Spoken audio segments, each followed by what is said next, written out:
Middle கிளாஸ்ல பிறந்த 2 பேரோட கதை தான் இது. ஒருத்தர் பேர் அருண், ஒருத்தர் பேர் விஜய். 2 பேரும் ஒரே கம்பெனில தான் வேலை பார்க்குறாங்க. ஒரே சேலரி, ஒரே மாதிரியான ப்ரெஷர், ஒரே மாதிரியான மிடில் கிளாஸ் பேக்ரவுண்ட். ஆனா ஒரு வித்தியாசம் இருந்தது. அருண் எப்போதும் மற்றவங்களை இம்ப்ரெஸ் பண்ண ட்ரை பண்ணிட்டே இருப்பாரு. காஸ்ட்லியான phone, bike EMI, branded clothes, luxury cafe ஃபோட்டோஸ்னு அவர் வாழ்க்கையே வேற. வெளியில இருந்து பார்த்தா அவர் வாழ்க்கை ரொம்ப பர்ஃபெக்ட். விஜய் மட்டும் ஆனால் அமைதியாக இருப்பார். பழைய ஃபோன், ரொம்ப சாதாரணமான உடை, ஆஃபீஸ் முடிஞ்சதும் நேராக வீடு.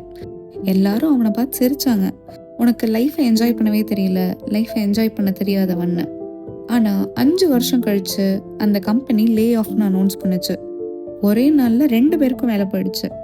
அருண் அதிர்ச்சியில் உடஞ்சே போயிட்டாரு. ஏன்னா அவரோட வாழ்க்கை முழுக்க இஎம்ஐல தான் நின்றுச்சு.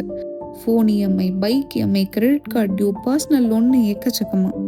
ஒரு மாதம் சேலரி இல்லைனா கூட அவரால் சர்வைவ் பண்ண முடியாது. ஆனால் விஜய் மட்டும் அமைதியாக இருந்தார். ஏன்னா அவர் சம்பாதிச்சதில் பல காசை சேவ் பண்ணியிருந்தாரு. லக்ஸரிக்காக இல்லை, செக்யூரிட்டிக்காக வாழ்ந்தார்.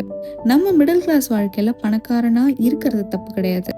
பயம் இல்லாமல் தூங்க முடியறது தான் என்றைக்குமே ரியல் வெல்த்.